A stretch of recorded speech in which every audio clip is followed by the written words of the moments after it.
नमस्कार दोस्तों। आप लोग ये कहानी कहाँ से देख रहे हैं? अपने जगह का नाम कमेंट करके ज़रूर बताइएगा। शहर के सबसे पॉश इलाके में रहने वाले रिटायर्ड जज दीनानाथ जी को उनके पड़ोसी अक्सर कूड़ेदान में रोटियां बीनते हुए देखते थे।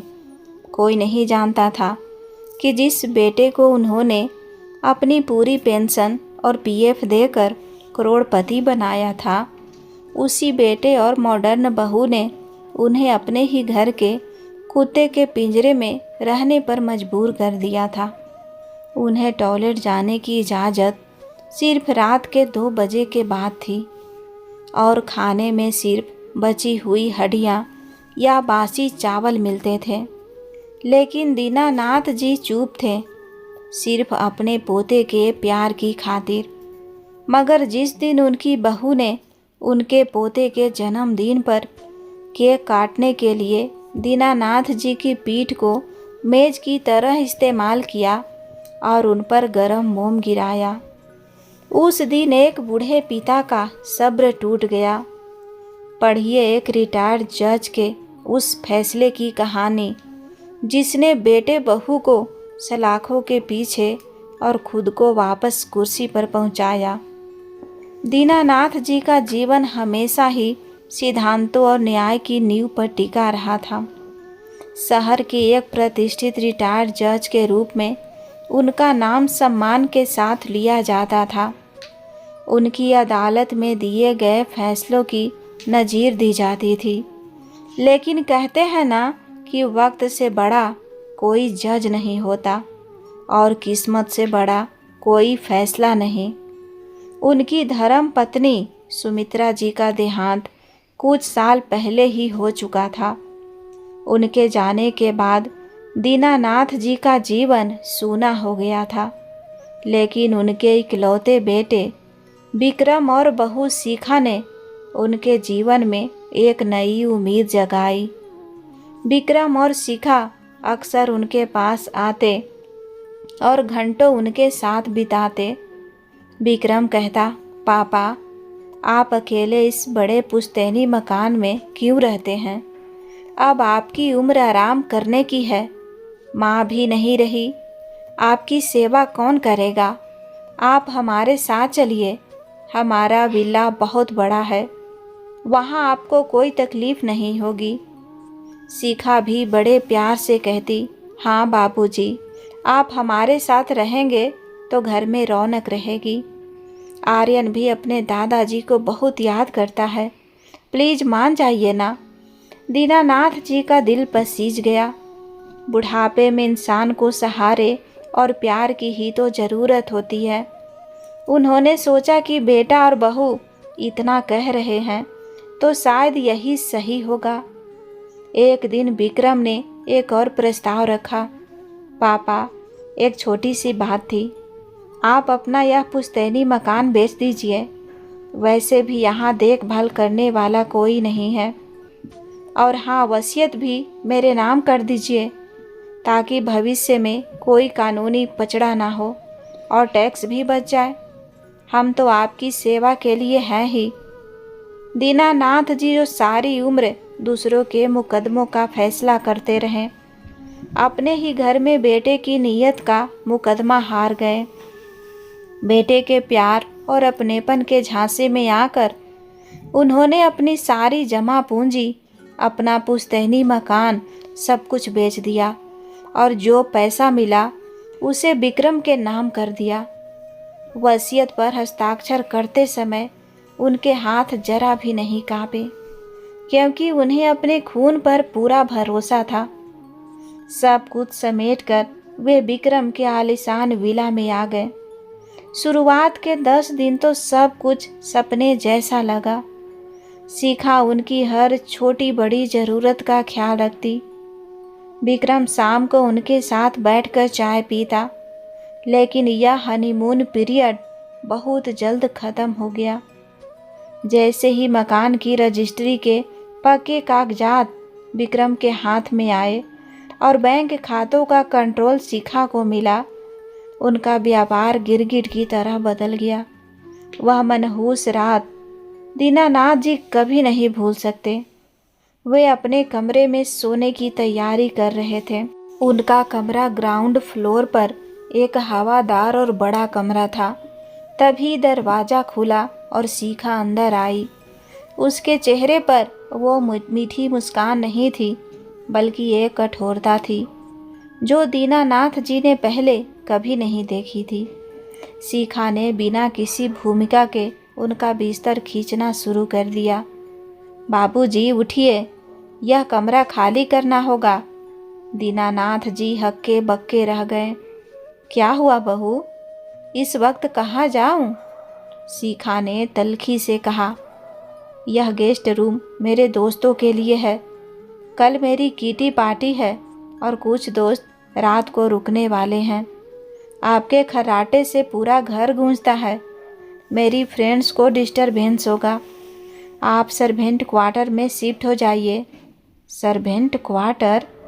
दीनानाथ जी के मुंह से बस इतना ही निकला। उन्होंने उम्मीद भरी नज़रों से विक्रम की ओर देखा, जो दरवाजे पर खड़ा था। विक्रम ने नज़रें चुराते हुए दबी आवाज़ में कहा, हाँ पापा, एडजस्ट कर लीजिए ना। शिखा को डिस्टरबेंस पसंद नहीं है। वैसे भी वो कमरा खाली ही तो पड़ा है। वह सर्वेंट क्वार्टर असल में सीढ़ियों के नीचे बना एक छोटा सा घुटन भरा स्टोर रूम था। वहाँ खिड़की के नाम पर एक छोटा सा रोशनदान था जिसमें जाले लगे थे। कमरे में घर का सारा कबाड़, टूटी कुर्सियाँ, पुराने बक्से और रद्दी ठूस ठूस कर भरी थी। और सबसे बुरी बात, वहाँ घर का पालतू कुत्ता ब्रूनो रहता था। ब्रूनो का गद्दा वहीं एक कोने में पड़ा था जिससे अजीब सी बदबू आ रही थी। दीनानाथ जी को उसी कुत्ते के साथ उसी बदबूदार माहौल में एक पुराने फटे गद्दे पर सुलाया गया। उस रात एक रिटायर्ड जज, जिसने हजारों लोगों को न्याय दिलाया था, अपने ही घर में अपने ही बेटे द्वारा दिए गए इस अन्याय पर सिसक सिसक कर रोया। उनकी आंखों से गिरे आंसुओं ने उस रात उनकी आत्मा को गला दिया। उन्हें एहसास हो गया कि उन्होंने सोने का पिंजरा नहीं, बल्कि अपनी ही कब्र खोद ली है। अगले 6 महीने दीनानाथ जी के लिए किसी नरक से कम नहीं था। उनका रुतबा, उनका सम्मान, उनकी पहचान, सब कुछ उस विला की चकाचौंध में खो गया था। शिखा ने घर के सारे नौकरों को हटा दिया था। उसने विक्रम को समझाया, बाबूजी है ना, घर में बैठे बैठे क्या करेंगे, शरीर जाम हो जाएगा। काम करेंगे तो एक्टिव रहेंगे। अब इस आलीशान घर के कपड़े धोने, बर्तन मांजने, झाड़ू पोछा करने और यहाँ तक कि टॉयलेट साफ करने का काम 70 साल के दीनानाथ जी के जिम्मे आ गया। उन्हें घर के अंदर आने की भी मनाही थी। शिखा चिल्लाती, बाबूजी, गंदे पैर लेकर अंदर मत आइएगा, मेरा इटालियन मार्बल खराब हो जाएगा। उन्हें दिन भर या तो गैराज की तपती गर्मी में गाड़ियां साफ करनी पड़ती या फिर गार्डन में माली का काम करना पड़ता। उनकी कमर झुक गई थी, हाथों में छाले पड़ गए थे, लेकिन आराम का एक पल भी नसीब नहीं था। खाने के नाम पर उन्हें वो मिलता था जो ब्रूनो कुत्ता अपनी प्लेट में छोड़ देता था।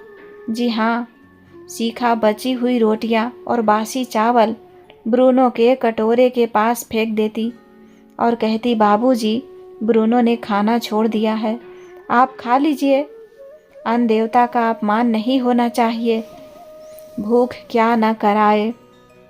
दीनानाथ जी को अपनी भूख मिटाने के लिए कई बार उसी कटोरे से खाना पड़ा।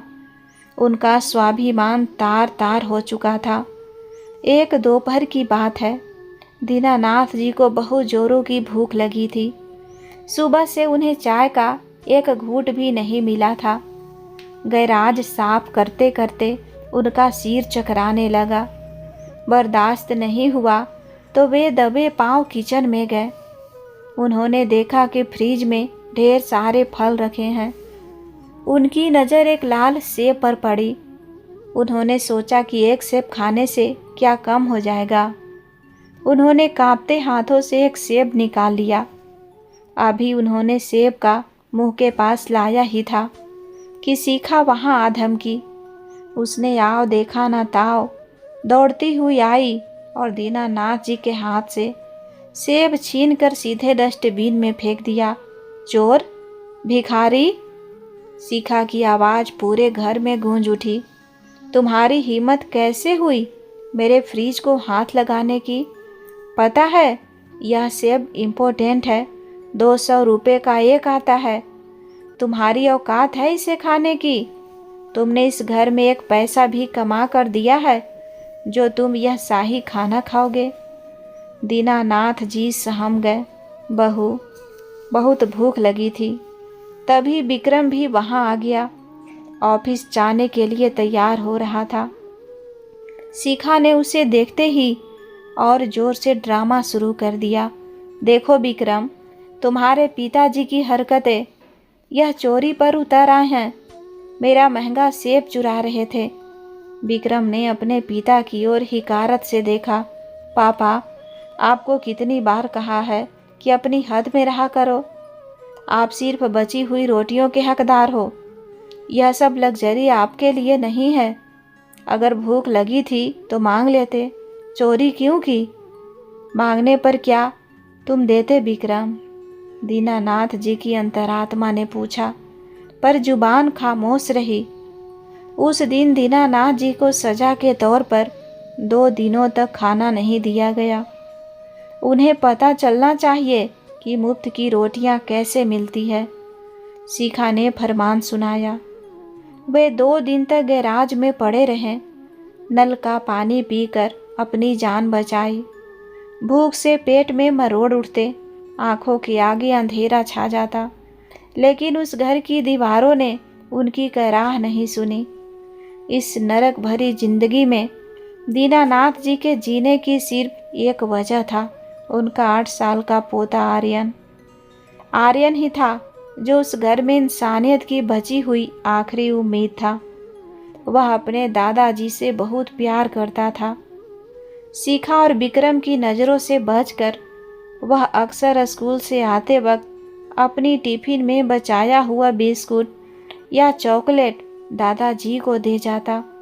दादाजी, यह आपके लिए।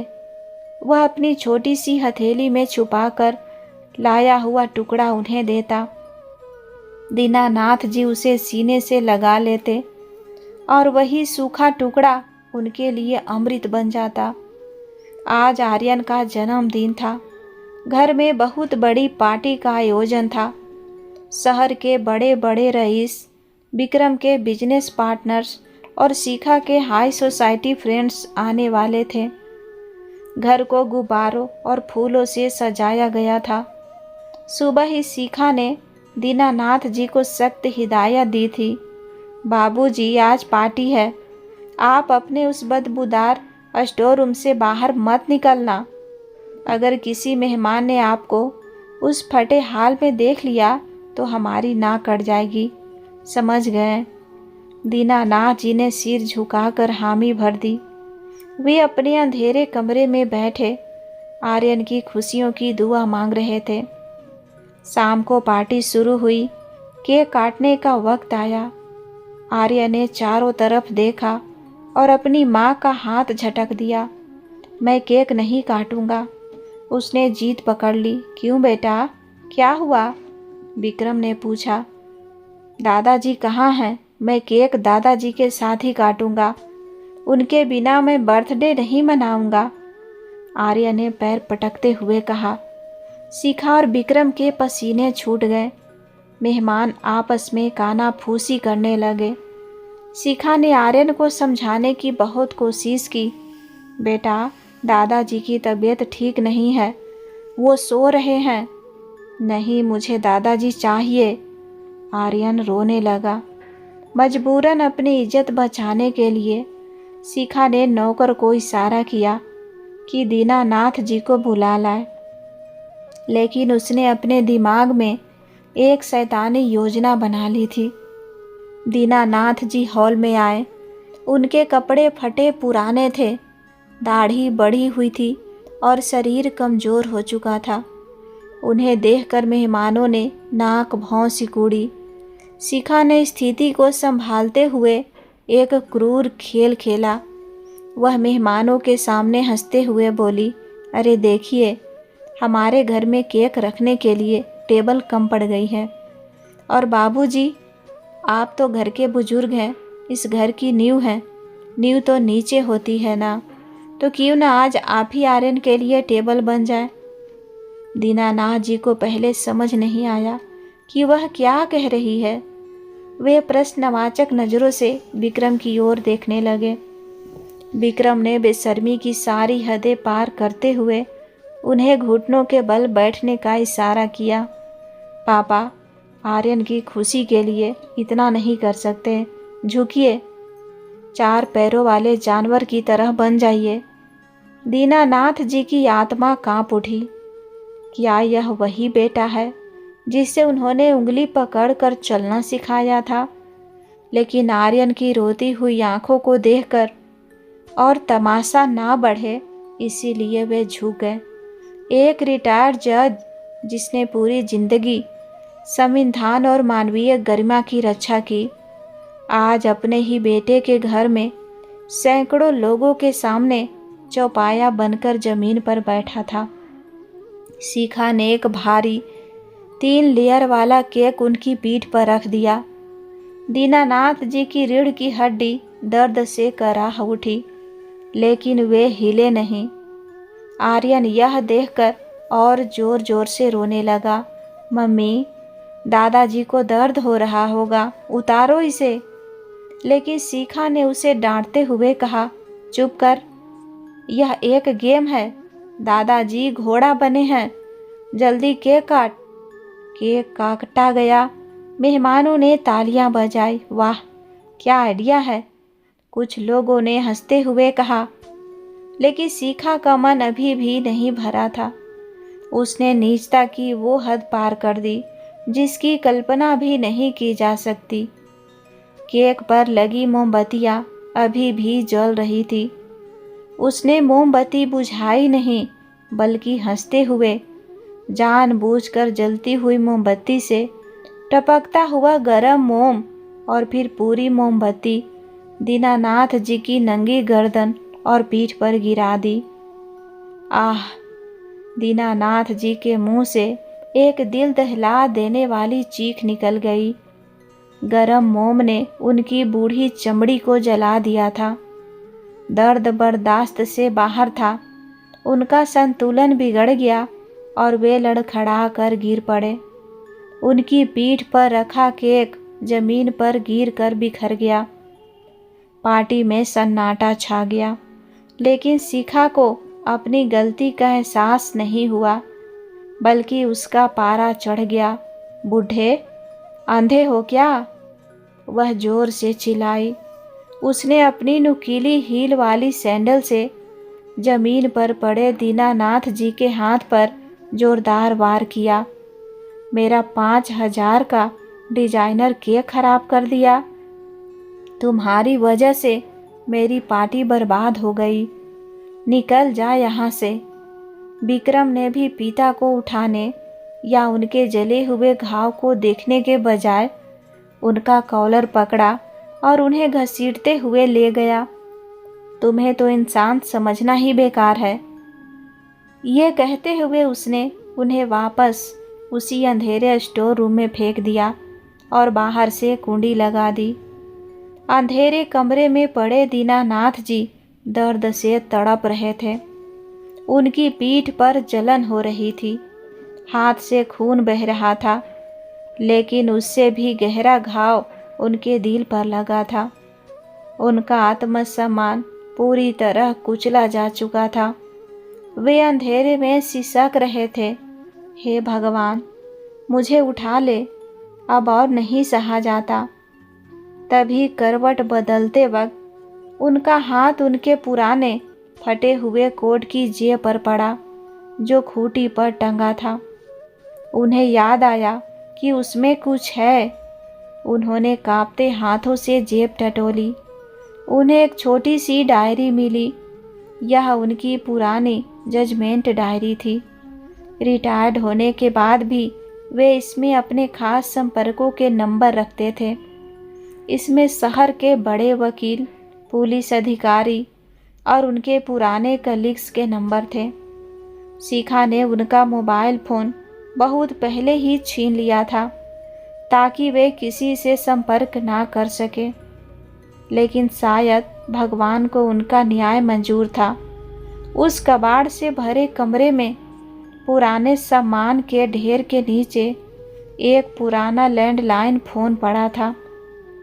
उस पर धूल की मोटी परत जमी थी।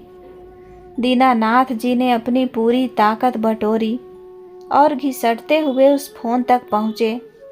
उन्होंने रिसीवर उठाया और कान से लगाया।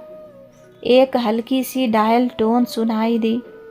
उनका दिल जोर से धड़का। तार अभी भी जुड़ा हुआ था। शायद ब्रॉडबैंड कनेक्शन के लिए यह एक्सटेंशन यहाँ छोड़ा गया था, जिसे शिखा हटाना भूल गई थी। उन्होंने अपनी डायरी खोली और मोबाइल की रोशनी या यादाश्त के सहारे एक नंबर डायल किया। उंगलियां कांप रही थी, लेकिन इरादा पक्का था। घंटी बजी। एक बार, दो बार। सामने से एक भारी आवाज़ आई, hello, commissioner of police, city division speaking. Dinanath ji का गला रूंध गया। उनकी आंखों से आंसू बह निकले। कमिश्नर साहब।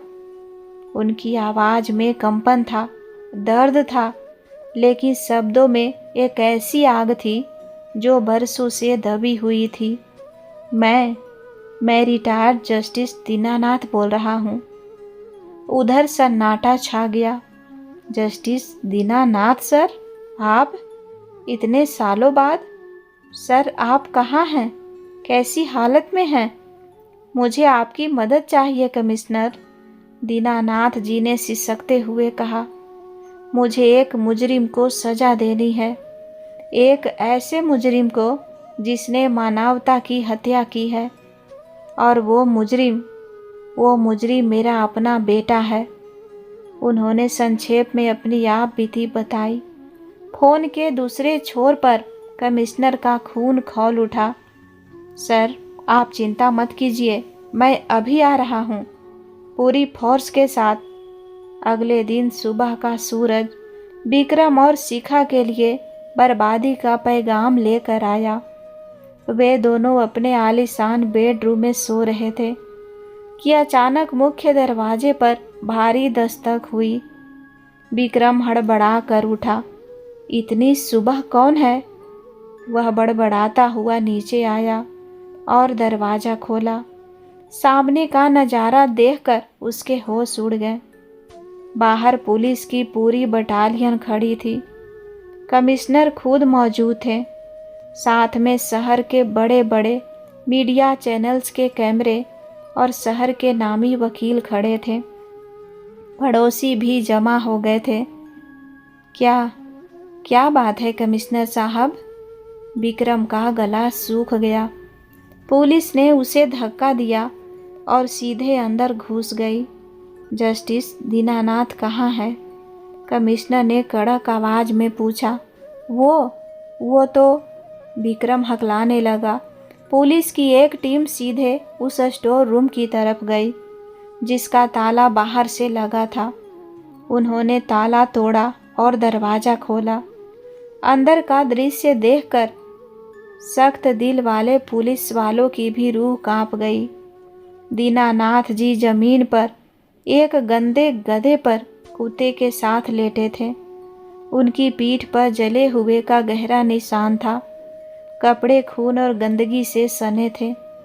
बदबू इतनी थी कि वहाँ खड़ा रहना मुश्किल था। कमिश्नर दौड़कर उनके पास गए और उनके पैर छुए। उनकी आंखों में पानी आ गया।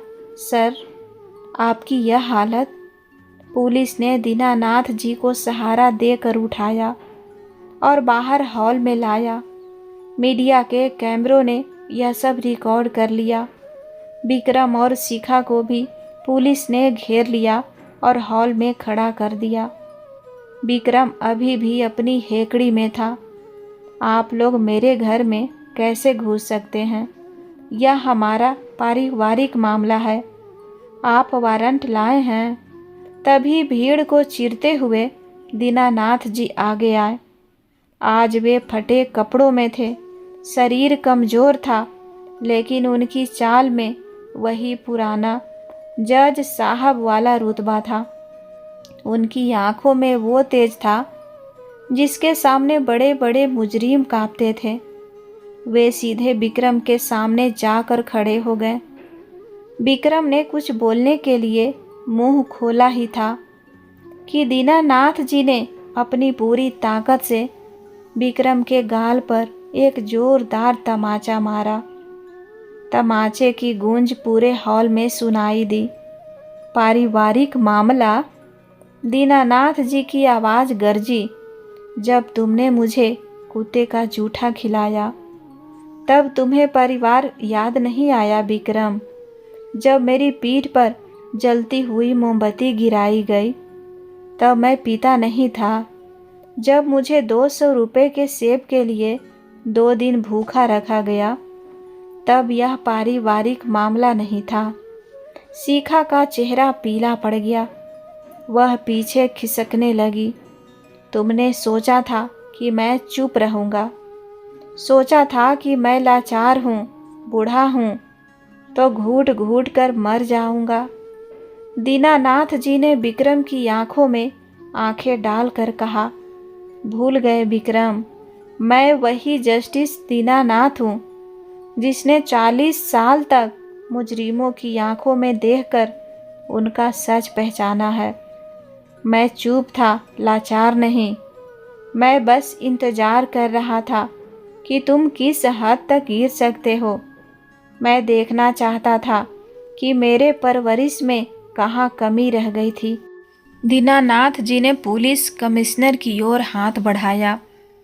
कमिश्नर ने उन्हें एक फाइल दी।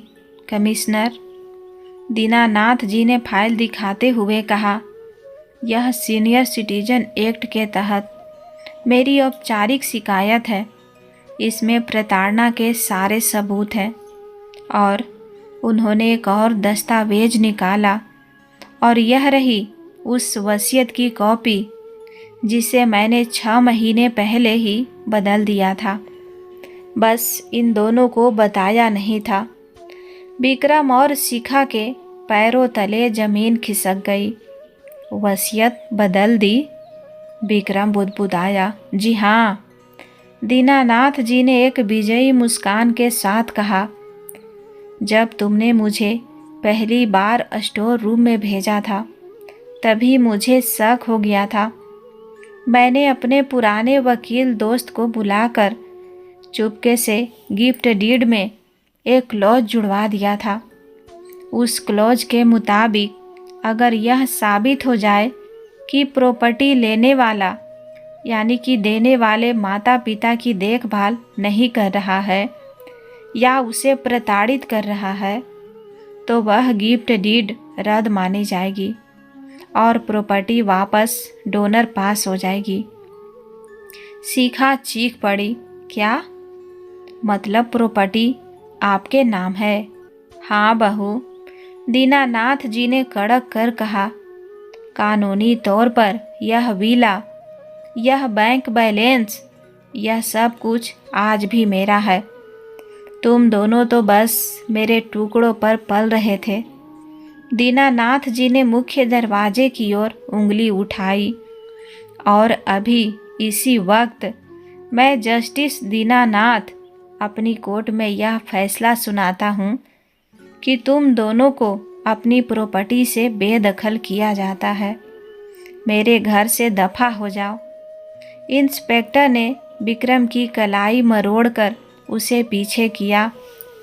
हथकड़ी लगने की उस ठंडी और तीखी आवाज़ ने विक्रम की रही सही हेकड़ी निकाल दी।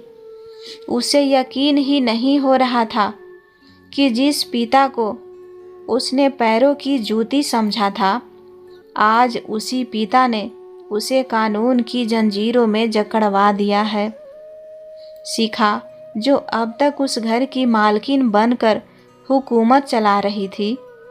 लेडी कांस्टेबल को अपनी तरफ आते देखकर चीख पड़ी, नहीं, मुझे हाथ मत लगाओ, मैं सोसाइटी की प्रेसिडेंट हूँ, मेरी इज्जत है, आप मुझे गिरफ्तार नहीं कर सकते। लेडी कांस्टेबल ने बिना उसकी एक ना सुनी और उसकी बाँह मरोड़कर उसे भी हथकड़ी पहना दी।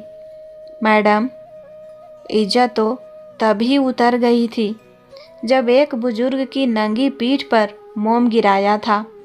अब थाने चलो, वहाँ अपनी प्रेसिडेंसी दिखाना।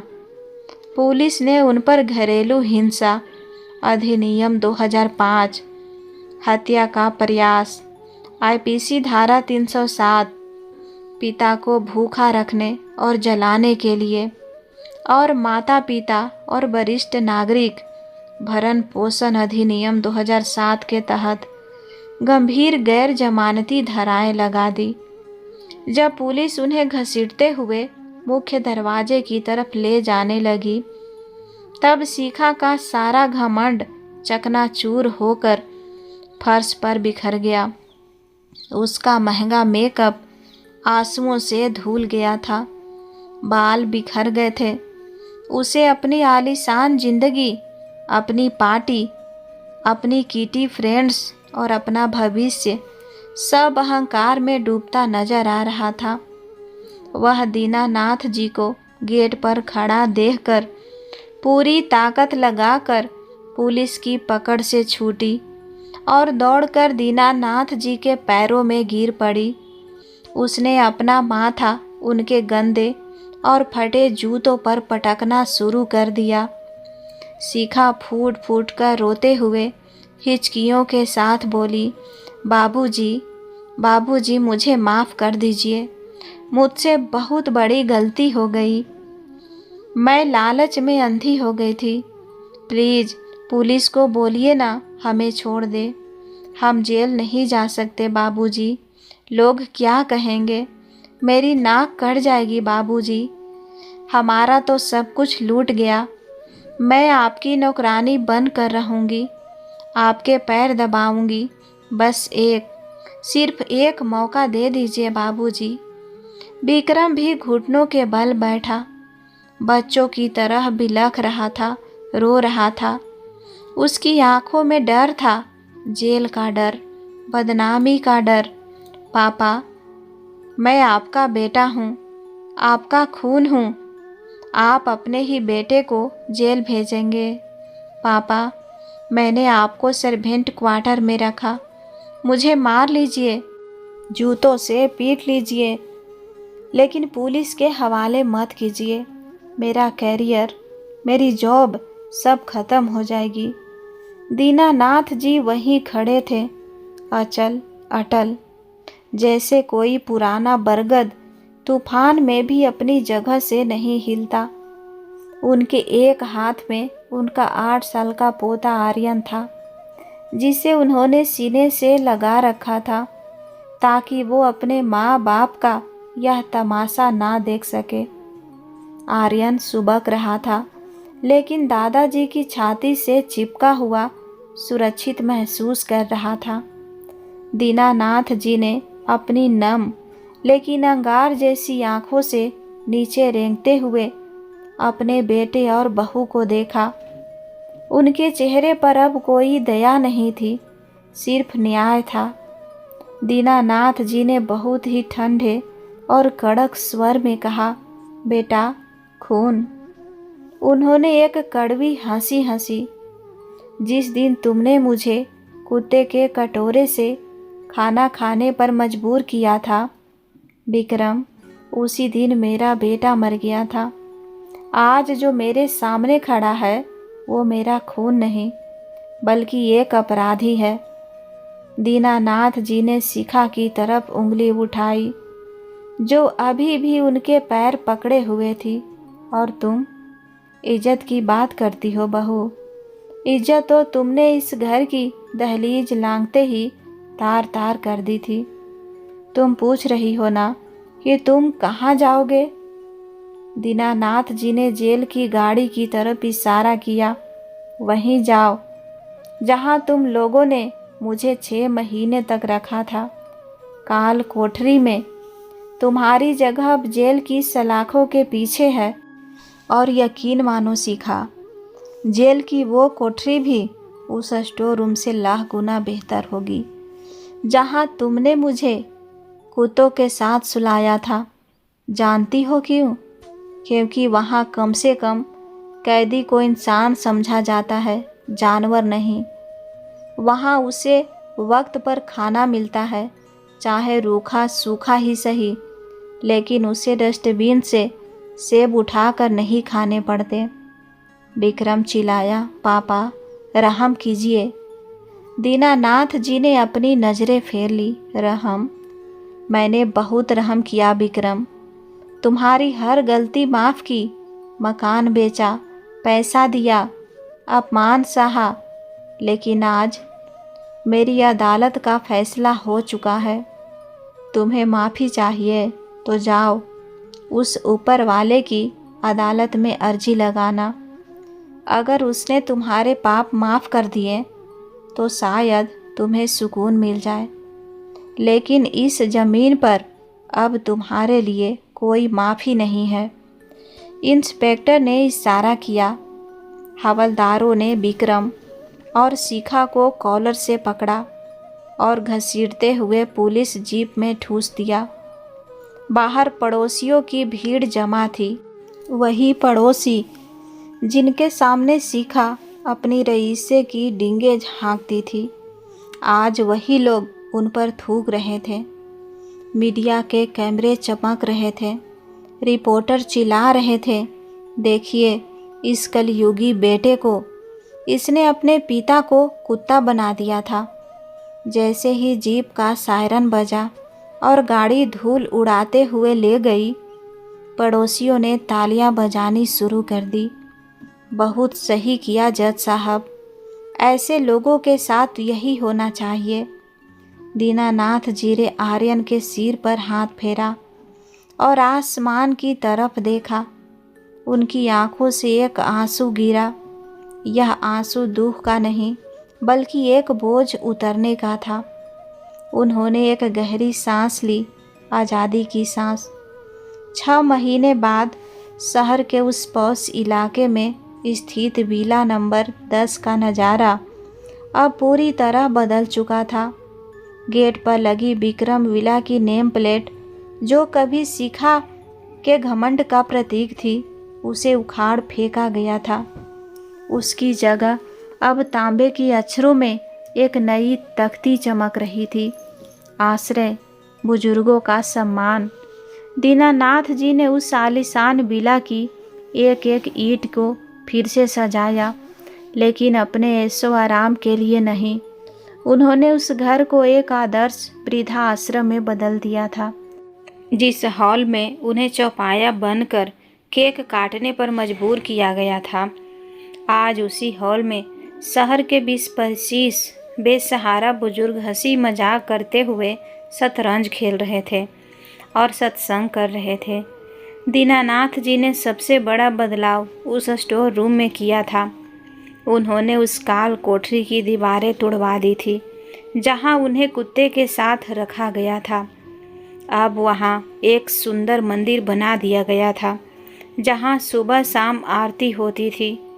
दीनानाथ जी कहते थे, जहां अधर्म हुआ था अब वहां धर्म की स्थापना होगी। वह घर अब सन्नाटे या चीखों से नहीं, बल्कि एक बड़े परिवार की खिलखिलाहट से गूंजता था। दीनानाथ जी उन सभी बुजुर्गों के लिए भाई और दोस्त बन गए थे जिन्हें उनके बच्चों ने घर से निकाल दिया था। वे सब एक दूसरे का सहारा थे, एक दूसरे का परिवार थे। उधर जेल की ऊंची दीवारों के पीछे विक्रम और शिखा की जिंदगी नरक बन चुकी थी। कोर्ट ने उन्हें 10 साल की बामशक्कत कैद की सज़ा सुनाई थी। उनकी सारी चल अचल संपत्ति जब्त करके बैंक के हवाले कर दी गई थी, क्योंकि विक्रम ने बिजनेस के नाम पर भारी लोन ले रखा था जो अब वो चुका नहीं सकता था। सीखा जो कभी 5,000 का केक बर्बाद होने पर नौकरों को पीट देती थी, आज जेल की रसोई में दिन भर पसीना बहाकर सैकड़ों रोटियां बेलती थी।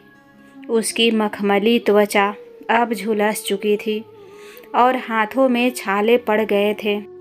विक्रम जो इम्पोर्टेंट सेब खाता था, अब जेल की पतलीदार और जली हुई रोटियां खाने को मजबूर था। उसे चक्की पीसने का काम मिला था।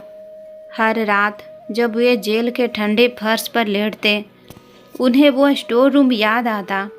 उन्हें दीनानाथ जी के वो शब्द याद आते, जेल की कोठरी भी उस स्टोर रूम से बेहतर होगी।